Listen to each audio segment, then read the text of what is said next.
Hi. അപ്പോൾ ഇന്ന് ഈ ശരനൂൽ യോഗ, ശരനൂൽ വിദ്യ, സ്വരയോഗ എന്നൊക്കെ പറയുന്ന കാര്യത്തെ പറ്റി സംസാരിക്കാമെന്നാണ് ഞാൻ വിചാരിക്കുന്നത്. പിന്നീട് ഒരുപാട് പേര് ചോദിച്ച കാര്യമാണ്. അപ്പോൾ മെയിൻലി ഇപ്പം ഈ ശ്വാസത്തിന് എന്താണ് പ്രത്യേകത? ശ്വാസം കൊണ്ട് നമുക്ക് എല്ലാം നിയന്ത്രിക്കാൻ സാധിക്കും. ഈ പ്രാണ എന്ന് പറയുന്ന എനർജി വെച്ചിട്ട് നമുക്ക് ഒരുപാട് അത്ഭുതകരമായ കാര്യങ്ങൾ നേടാൻ സാധിക്കുമോ? ഇത്തരം കൺഫ്യൂഷൻസാണ് ആൾക്കാരുടെ കൂടുതലായിട്ട് ഉണ്ടാകുന്നത്. അതുകൊണ്ടാണ് ഈ ശരനൂൽ വിദ്യയെ പറ്റി അറിയണമെന്നും അല്ലെങ്കിൽ ശരനൂൽ യോഗ പ്രാക്ടീസ് ചെയ്യണമെന്നൊക്കെ പലരും ആഗ്രഹിക്കുന്നത്. ഇത് വെച്ചിട്ടൊരു മാസീവായിട്ടുള്ള പ്രചാരണം ഒരു വലിയ ബിസിനസ് പോലെ തന്നെ നടക്കുന്നുണ്ട്. അതുകൊണ്ടാണ് ഈ പലർക്കും ഈ ഒരു ഡൗട്ട് തന്നെ വരുന്നതെന്ന് എനിക്കറിയാം. നല്ല മാർക്കറ്റിംഗ് നടക്കുന്നൊരു പ്രോസസ്സാണല്ലോ. അപ്പോൾ ഈ പ്രാണ എന്ന് പറയുന്നത് എന്താണെന്ന് പലരും എന്നോട് ചോദിച്ചിട്ടുണ്ട്. അതായത് നമ്മൾ ശ്വാസം എടുക്കുന്നതല്ലേ പ്രാണൻ, അതല്ലേ പ്രാണ എനർജി എന്നോട് ചോദിച്ചിട്ടുണ്ട്. പക്ഷെ പലരും തെറ്റിദ്ധരിക്കപ്പെടുന്ന ഒരു സംഭവമാണിത്. ശരിക്കും പറഞ്ഞാൽ നമ്മൾ നമ്മുടെ മൂക്കിലേക്ക് വലിച്ചു കയറ്റുന്ന ഓക്സിജൻ അല്ല പ്രാണ എന്ന് ശരിക്കും ഒരു ആത്മീയപരമായ കാഴ്ചപ്പാടിൽ പറയുന്നത്. നമ്മൾ ശ്വാസം എടുക്കുമ്പോൾ അതിനോടൊപ്പം പോകുന്ന നമുക്ക് കാണാൻ കഴിയാത്ത, അനുഭവിക്കാൻ കഴിയാത്ത ശ്വാസം നമുക്ക് അല്ലെങ്കിൽ വായു അതും അല്ലെങ്കിൽ ഓക്സിജൻ നമുക്ക് അനുഭവിക്കാൻ കഴിയും, കാണാൻ കഴിഞ്ഞില്ലെങ്കിൽ. അനുഭവിക്കാൻ കഴിയാത്ത ഒരു എനർജിയുണ്ട്.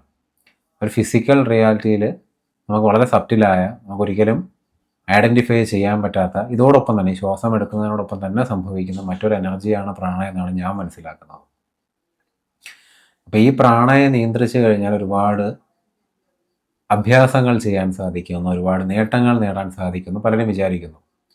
അപ്പോൾ ഈ നമ്മുടെ ഒരു മനുഷ്യൻ്റെ മൂക്കിനെ രണ്ടായി തരംതിരിച്ച് ഇടതുവശത്തെ മൂക്കിനുള്ളിലൂടെയും വലതുവശത്തെ മൂക്കിനുള്ളിലൂടെയും വായു ഉള്ളിലേക്ക് പോകുമ്പോൾ അതിൽ ഇടത് ഈട എന്നും വലത് പിങ്കള എന്നും പറയും. ഇടത് ചന്ദ്രനെ സൂചിപ്പിക്കുന്നതും വലത് സൂര്യനെ സൂചിപ്പിക്കുന്നതാണെന്ന് പറയും. ഇടതുവശത്ത് കൂടി ശ്വസിച്ചു കഴിഞ്ഞാൽ വളരെ ശാന്തമായ, അതായത് നമ്മൾ പാരാസിമ്പത്തറ്റിക് നെർവസ് സിസ്റ്റം ആക്ടിവേറ്റ് ആകുമ്പോൾ കാം ആൻഡ് കൂളായ ഒരു അവസ്ഥ നമ്മുടെ ശരീരത്തിൽ ഉണ്ടാവുമെന്നും, അതുപോലെ തന്നെ വലതുവശം സൂര്യനെ സൂചിപ്പിക്കുന്നതായതുകൊണ്ട് തന്നെ വലതുവശത്തു കൂടെയാണ് ശ്വാസവായു അകത്തേക്ക് പോകുന്നതെങ്കിൽ വളരെ ഹൈപ്പർ ആക്റ്റീവായ, അല്ലെങ്കിൽ എന്താ പറയുക, വയലൻ്റായ, അല്ലെങ്കിൽ കോൺഫിഡൻ്റായ, ശക്തമായ കാര്യങ്ങൾ ചെയ്യുന്ന സമയത്ത് നമ്മൾ ഈ നോസ്ട്രലിലൂടെ ശ്വസിക്കണമെന്നും, ഇപ്പുറത്താവുമ്പോഴത്തേക്ക് അതായത് ശാന്തമായ കാര്യങ്ങൾ ചെയ്യുമ്പോൾ, ഉറങ്ങാൻ പോകുമ്പോൾ, സ്വസ്ഥമായിരിക്കുമ്പോൾ, ധ്യാനത്തിലിരിക്കുമ്പോൾ ഇടതുവശത്തെ നോസ്ട്രലിലൂടെ ശ്വസിക്കണമെന്നും, ഇതിന് രണ്ടും ഒരുപോലെ ഒരേ താളത്തിൽ ചെയ്യുന്നത് മധ്യമ വഴി എന്ന് പറയും. രണ്ട് നോസ്ട്രൽസിലൂടെ ഒരേ സമയം ശ്വസിക്കുന്നത്. അപ്പോൾ ഇതിനെ നിയന്ത്രിക്കുന്നതും ഇതിനെ നിലനിർത്തി ഇപ്പോൾ ഓരോ സൈഡിലൂടെ ശ്വസിക്കുന്നതനുസരിച്ച് നമ്മൾ ഓരോ കാര്യം ഏത് കാര്യം ഇപ്പോൾ തീരുമാനം എടുക്കുമ്പോൾ നമ്മളെപ്പോഴും ഇടതുവശത്തൂടെ ശ്വസിക്കണം എന്ന് പറയും. കാരണം നമ്മുടെ തീരുമാനം വളരെ കാം ആൻഡ് ക്വയറ്റ് ആയിരിക്കുക. ആ സമയം നമ്മളൊരു പോരാട്ടത്തിന് ഇറങ്ങുമ്പോൾ നമ്മൾ വലതുവശത്തൂടെ ശ്വസിക്കണം എന്ന് പറയും. നമ്മളൊരു അഗ്രസീവ്നെസ്സും ഒരു ആക്ടിവേഷനും നമുക്ക് ഉണ്ടാവാൻ വേണ്ടി. ഇതിന് ഇതിനൊരു സയൻസിനെ പറ്റി പല രീതിയിലും പറയുന്നുണ്ട്. ഭഗവാൻ പരമശിവൻ ഇത് പാർവതിക്ക് ഉപദേശിച്ചു കൊടുത്ത ഒരു വിദ്യയാണെന്ന് വരെ കഥകളുണ്ട്, പല ബുക്കുകളിലൊക്കെ അത് പറയുന്നുണ്ട്. അപ്പോൾ എന്താണ് ശ്വാസം, എന്താണ് പ്രാണൻ, ഇതുകൊണ്ട് നമുക്ക് ശരിക്കും എന്തെങ്കിലും ഉപയോഗമുണ്ടോ എന്നുള്ള കാര്യം ഞാൻ വളരെ ഈസി ആയിട്ട് പറഞ്ഞുതരാം. ഒന്നാമത്, നമ്മുടെ ശ്വാസത്തിൻ്റെ താളം, അതിനോടൊപ്പം പ്രാണവും ഉണ്ട്.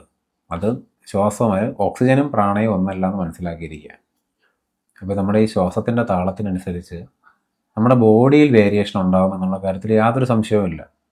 നമ്മൾ വളരെ കാമായി ശ്വസിച്ച് കഴിഞ്ഞാൽ പാരാസിമ്പത്തറ്റിക് നെർവസ് സിസ്റ്റം ആക്ടിവേറ്റ്, അതായത് നമ്മളെ സ്ട്രെസ് ലെവൽ കുറയ്ക്കുന്ന, നമ്മുടെ ശാന്തമാക്കുന്ന നെർവസ് സിസ്റ്റത്തിൻ്റെ പാറ്റേൺസ് ആക്ടിവേറ്റ് ആവുന്ന ശാസ്ത്രീയമായി തെളിയിക്കപ്പെട്ടതാണ്. പക്ഷെ അത് ഇടതുവശത്തൂടെ ശ്വസിച്ചാൽ മാത്രമേ സംഭവിക്കൂ, അങ്ങനെയൊന്നൊരു ശാസ്ത്രീയമായ കണ്ടുപിടുത്തമൊന്നുമില്ല. പക്ഷേ യോഗയിലും മറ്റ് ചില വിശ്വാസങ്ങളിലൊക്കെ അങ്ങനെ പറയുന്നുണ്ട്. അപ്പോൾ അതിലേക്ക് നമുക്ക് പിന്നെ പോവാം. അപ്പം നമ്മൾ വളരെ ഫാസ്റ്റായി ബ്രീത്ത് ചെയ്ത് കഴിഞ്ഞാൽ നമ്മുടെ സിമ്പത്തറ്റിക് നെർവസ് സിസ്റ്റം ആക്റ്റീവ് ആവും, നമ്മൾ അജിറ്റേറ്റഡ് ആവും, നമ്മൾ ഹൈപ്പർ വെന്റിലേറ്റ് ആവും, നമ്മൾ അഗ്രസീവ് ആവും, ചിലപ്പോൾ നമ്മൾ ബോധം കെട്ട് തന്നെ വീഴാൻ സാധ്യതയുണ്ടെന്ന് ശാസ്ത്രം പറയുന്നുണ്ട്. അതുപോലെ നമ്മുടെ ഹാർട്ട് വേരിയബിലിറ്റി എന്ന് പറയും. ഹാർട്ട് ബീറ്റിൻ്റെ പാറ്റേണിനെ നിയന്ത്രിക്കാൻ പോലും നമ്മുടെ ശ്വാസത്തിൻ്റെ താളത്തിന് സാധിക്കുമെന്നുള്ളത് യാഥാർത്ഥ്യം തന്നെയാണ്. അപ്പോൾ നമ്മുടെ മൈൻഡും ശ്വാസവുമായി കണക്റ്റഡ് ആണെന്നുള്ളത് ഒരു യാഥാർത്ഥ്യമാണ്. അപ്പോൾ ശ്വാസത്തിൻ്റെ വേഗത കൂടുന്നതനുസരിച്ച് മനസ്സിൻ്റെ ഒരു വേഗതയും കൂടിയിരിക്കും തീർച്ചയായും. ശ്വാസത്തിൻ്റെ വേഗത കുറയുന്നതനുസരിച്ച് മനസ്സിൻ്റെ വേഗത കുറയുകയും ചെയ്യും. അതുകൊണ്ട് തന്നെ വളരെ ആങ്ഷ്യസ് ആയിരിക്കുന്ന സമയത്ത് ശ്വാസത്തിൻ്റെ വേഗത, നമ്മൾ ശ്വാസം എടുക്കുന്നതിൻ്റെ അളവ് കുറച്ചാൽ, നമ്മൾ പർപ്പസ്ഫുള്ളി നമ്മുടെ ശ്വാസത്തിൻ്റെ വേഗത കുറച്ചാൽ നമ്മുടെ മനസ്സ് കാമാവും എന്നുള്ള കാര്യത്തിൽ യാതൊരു സംശയവും നിങ്ങൾക്ക് വേണ്ടതൊരു ഫാക്റ്റ് തന്നെയാണ്. അപ്പോൾ ഇത്തരം ഒരു എഫക്റ്റ് നമ്മുടെ ശ്വാസവും മനസ്സുമായിട്ടുണ്ട്, ശ്വാസം നമ്മുടെ ശരീരമായിട്ടുണ്ട്. കാരണം ശ്വാസം നമ്മുടെ ശരീരത്തിൻ്റെ ഒരു അവിഭാജ്യ ഘടകമാണെന്നറിയാം. അപ്പോൾ അത് ഡയറക്റ്റ്ലി അത് ഇത് ചെയ്യുന്നുണ്ട്, അഫക്റ്റ് ചെയ്യുന്നുണ്ട്. ഇപ്പോൾ വളരെ ഹൈപ്പറായിട്ട് ഡീപ്പ് ബ്രീത്തിങ് പ്രാക്ടീസുകൾ, ഇതിപ്പോൾ ധാമോ പോലുള്ള പ്രാക്ടീസുകൾ പ്രകാരം ശരീരത്തിൻ്റെ ചൂട് തന്നെ വർദ്ധിപ്പിക്കുകയാണ്. അതായത് ഒരു മഞ്ഞ് മലയിൽ നനഞ്ഞ തുണി ശരീരത്തിൽ ഇട്ടുകൊണ്ടിരുന്ന് ശരീരത്തിൻ്റെ ഒരു ടെമ്പറേച്ചർ വർദ്ധിപ്പിച്ച് ആ തുണിയെ ചൂടാക്കുന്നത്, അതായത് തുണിയിൽ നിന്ന് ആവി വരികയാണ്. തുണി ചൂടായി ഉണങ്ങുമെന്ന് എനിക്കറിയില്ല. ആവി വരുന്ന തരത്തിൽ വ്യത്യാസം, അതായത് ബോഡി ടെമ്പറേച്ചറിൽ വ്യത്യാസം വരുത്താൻ സാധിക്കുമെന്ന് ചില ടിബറ്റൻ ബുദ്ധ സന്യാസിമാർ തെളിയിച്ചിട്ടുണ്ട്. അത് അതിനെപ്പറ്റി ഒരുപാട് പഠനങ്ങളൊക്കെ നടന്നിട്ടുള്ളതാണ് ഒരുപാട് ഓക്സ്ഫോർഡ് പോലത്തെ യൂണിവേഴ്സിറ്റികളിൽ നിന്ന്. അപ്പോൾ ഈ ശരീരത്തിലെ ടെമ്പറേച്ചറിൽ ചെറിയ വേരിയേഷനൊക്കെ വരുത്താൻ ഇത്തരം ബ്രീത്തിങ് പ്രാക്ടീസുകൾക്ക് സാധിക്കും. അപ്പോൾ പ്രാണായാമത്തിന് ചിലപ്പോൾ നമുക്ക് നമ്മുടെ ഒരു എന്താ പറയുക ശ്വാസം മുട്ട് പോലുള്ള അസുഖങ്ങൾ കൺട്രോൾ ചെയ്യാൻ സാധിക്കുന്നതായിട്ട് എനിക്ക് പേഴ്സണലി അനുഭവമുണ്ട്. അപ്പോൾ ഈ ശ്വാസത്തെ നിയന്ത്രിക്കുന്നതിനോടൊപ്പം തന്നെ നമ്മുടെ ശരീരത്തിൻ്റെ ഘടനയും വളരെ കണക്റ്റഡ് ആയതുകൊണ്ട് അതിലൊരുപാട് മാറ്റങ്ങൾ വരുത്താൻ നമുക്ക് സാധിക്കും എന്നുള്ളത് യാഥാർത്ഥ്യമാണ്. നോ ഡൗട്ട് ഇൻ ദാറ്റ്, അതിലൊരു സംശയവും നിങ്ങൾക്ക് വേണ്ട. അപ്പോൾ ഇത് എത്രത്തോളം നമുക്ക് എപ്പോഴും ചെയ്യാൻ പറ്റൂ, എപ്പോഴും മെയിൻറ്റെയിൻ ചെയ്യാൻ പറ്റുന്നൊരു കാര്യമാണെന്ന് വെച്ച് കഴിഞ്ഞാൽ എനിക്കറിയില്ല. അത് വളരെ ഡിഫിക്കൽട്ടായിട്ടുള്ളൊരു ടാസ്ക്കാണ്. ഫോർ എക്സാമ്പിൾ, ഇപ്പോൾ ശ്വാസത്തെ നിയന്ത്രിച്ചുകൊണ്ട് ശ്വാസം അത്രയും സബ്റ്റിലാക്കി മാറ്റി ശരീരത്തിൻ്റെ ജീവനുണ്ടോ ഇല്ലയോ എന്ന് പോലും അറിയാത്ത വിധത്തിൽ മെയിൻറ്റെയിൻ ചെയ്ത ഒരുപാട് യോഗിമാരെ പറ്റിയൊക്കെ പുരാണങ്ങളിലൊക്കെ പറയുന്നുണ്ട്. ഈ കഥയുടെയൊക്കെ ആധികാരികതയെ പറ്റിയൊന്നും എനിക്കറിയില്ല. അപ്പോൾ അത്തരം കാര്യങ്ങളിലേക്ക് നമുക്ക് പോകണ്ട. പക്ഷെ ഞാൻ മനസ്സിലാക്കിയ കുറച്ച് കാര്യങ്ങൾ പറഞ്ഞുതരാം. അപ്പോൾ ശാസ്ത്രീയപരമായ കുറച്ച് കാര്യങ്ങളെ പറ്റിയൊക്കെ നമ്മൾ പറഞ്ഞു, അതൊക്കെ അവിടെ ഇരിക്കട്ടെ. ഇതിനപ്പുറത്തേക്ക് ഇപ്പോൾ നമുക്ക് ഭാഗ്യമുണ്ടാക്കാൻ, നമ്മുടെ ബിസിനസ്സിൽ നമ്മൾ ക്ലച്ച് പിടിക്കാൻ, നമുക്ക് പണം ഉണ്ടാവാനൊക്കെ ഈ ശരയോഗ വിദ്യയൊക്കെ സഹായിക്കുമെന്ന് ചോദിച്ചാൽ ഞാൻ ആദ്യമേ പറയാം, ഞാൻ നേരത്തെ പറഞ്ഞിട്ടുള്ള കാര്യമാണ്. ഈ പ്രാണായാമ അല്ലെങ്കിൽ നമ്മളെ ഹൈപ്പർ വെന്റിലേറ്റ് ചെയ്യുന്ന പല ഫാസ്റ്റ് മൂവിങ് ബ്രീത്തിങ് പ്രാക്ടീസുകൾ ഒറ്റയ്ക്ക് ഒരു ഗൈഡൻസ് ഇല്ലാതെ ചെയ്യുന്നത്, അല്ലെങ്കിൽ അതിനൊരു റെഡിനെസ് ഇല്ലാത്ത, അതിന് തയ്യാറില്ലാത്ത ശരീരമുള്ള ആളുകൾ ചെയ്യുന്നത് നമ്മുടെ മാനസിക നിലവരെ തെറ്റിക്കാൻ സാധ്യതയുണ്ടോ എന്നുള്ള കാര്യത്തിൽ യാതൊരു സംശയവും വേണ്ട. It will definitely happen. അപ്പോൾ അതിനൊരു റെഡിനെസ് ഉള്ളവരെ ചെയ്യാവും. ഇനി ചെയ്താൽ തന്നെ ഇതുപോലെ ചില വലിയ വലിയ അഭ്യാസങ്ങളൊക്കെ നിങ്ങൾക്ക് കാണിക്കാൻ സാധിക്കും. ഇപ്പം അമേരിക്കയിലെ വളരെ ഫേമസ് ആയ ഒരു വ്യക്തിയാണ് വിം ഹോ. അമേരിക്ക, അദ്ദേഹം എനിക്ക് തോന്നുന്നു നോർവേക്കാരനാണ്. അദ്ദേഹം വേൾഡ് വൈഡ് ഫേമസ് ആയ ഒരു വ്യക്തിയാണ് വിം ഹോഫ് എന്ന് പറയുന്ന വ്യക്തി. അദ്ദേഹം ഈ ബ്രീത്തിങ് ടെക്നിക്ക് ഉപയോഗിച്ച് അദ്ദേഹത്തിൻ്റെ ശരീരത്തിലെ ടെമ്പറേച്ചറുകളൊക്കെ മാനേജ് ചെയ്യാറുണ്ട്. അദ്ദേഹം മഞ്ഞ് മലയിൽ കൂടി ഒരു വസ്ത്രവും ധരിക്കാതെയൊക്കെ യാത്ര ചെയ്തൊക്കെ അദ്ദേഹത്തിൻ്റെ കഴിവ് തെളിയിച്ചിട്ടുള്ളതാണ്. ആ ശക്തിക്ക് കാരണമായി അദ്ദേഹം പറയുന്നത് അദ്ദേഹം കൺട്രോൾ ചെയ്യുന്ന ബ്രീത്തിങ് പ്രാക്ടീസുകളാണ്.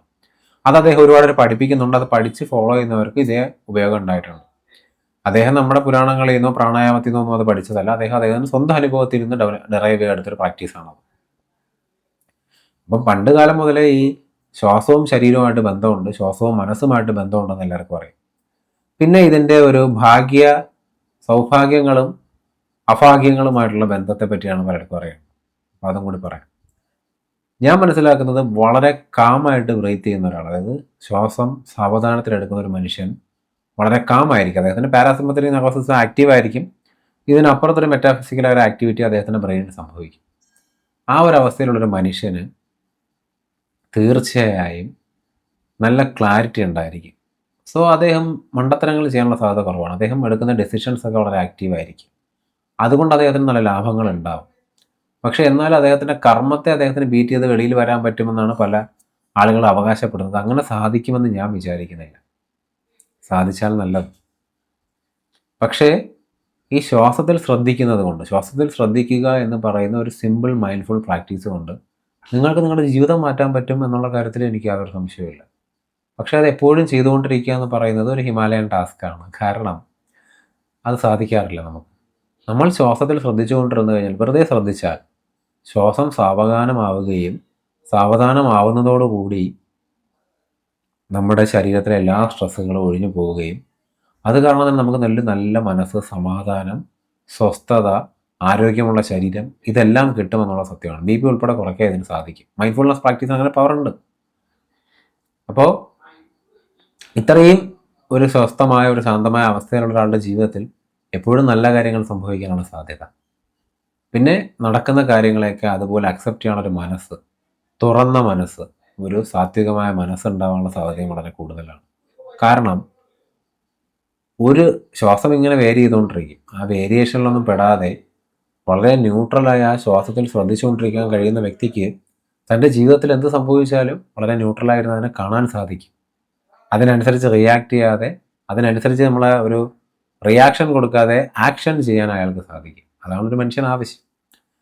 അതുപോലെ തന്നെ രമണ മഹർഷി തന്നെ പറഞ്ഞിട്ടുണ്ട്, ശ്വാസം എവിടെ നിന്നാണോ ഉദിക്കുന്നത് അവിടെ നിന്നാണ് ഞാൻ എന്ന് പറയുന്ന ഭാവവും ഉദിക്കുന്നതെന്ന്. അപ്പോൾ നമ്മൾ ശ്വാസത്തിൽ കൃത്യമായി ശ്രദ്ധിച്ചുകൊണ്ടിരിക്കുകയാണെങ്കിൽ എവിടെ നിന്നാണ് നമ്മുടെ ഈഗോ അല്ലെങ്കിൽ ഞാൻ ഉത്ഭവിക്കുന്നതെന്ന് നമുക്ക് കാണാൻ സാധിച്ചെന്നിരിക്കും. അതുകൊണ്ട് നമ്മുടെ സെൽഫിലേക്ക് നോക്കുന്ന ഒരു പ്രാക്ടീസായി തന്നെ ചിലപ്പോൾ വേണമെങ്കിൽ ഇത് ചെയ്യാൻ സാധിക്കും. പക്ഷേ അത് നമ്മുടെ മൂക്കിൻ്റെ തുമ്പിൽ ശ്രദ്ധിക്കുമ്പോഴല്ല, ശ്വാസം എവിടെ നിന്നാണ് ഉത്ഭവിക്കുന്നതെന്ന് ശ്രദ്ധിക്കുമ്പോൾ. പിന്നെ പർട്ടിക്കുലർലി ഇടത്തെ മൂക്കുകൾ കൂടെ ശ്വസിക്കുമ്പോൾ ചില മെറ്റാഫിസിക്കൽ ആക്ടിവിറ്റികൾ സംഭവിക്കും, വലത്തു കൂടി ശ്വസിക്കുമ്പോൾ പലത് സംഭവിക്കും. അങ്ങനെ ഒരു വേർതിരിവിൽ ഞാൻ വിശ്വസിക്കുന്നില്ല. ഇതൊരു യൂണിഫൈഡ് സിസ്റ്റമാണ്. ഇവിടെ ഇങ്ങനെ ഒരു ഡിഫറൻസിയേഷൻ ഇല്ല. ശ്വാസത്തിൻ്റെ താളത്തിന് ഒരു പ്രാധാന്യമുണ്ട്. കാരണം ആ താളവും നമ്മുടെ എനർജിയുമായിട്ട്, പ്രാണ എനർജി, പുരാണങ്ങളിൽ പറയുന്ന പ്രാണ എനർജിയുമായിട്ട് ഒരു ബന്ധമുണ്ടെന്ന് ഞാൻ വിചാരിക്കുന്നു. നിങ്ങൾക്ക് 24 മണിക്കൂറും എല്ലാ ദിവസവും ശ്വാസത്തിൽ ശ്രദ്ധിക്കാൻ പറ്റുക, നിങ്ങളുടെ ശ്വാസം വരുന്നതും പോകുന്നതും വെറുതെ ശ്രദ്ധിക്കാൻ കഴിയുന്ന വ്യക്തിയാണ് നിങ്ങളെങ്കിൽ നിങ്ങൾക്ക് അസാധ്യമായ ഒന്നും ഉണ്ടാവാൻ സാധ്യതയില്ലെന്ന് ഞാൻ വിചാരിക്കുന്നു.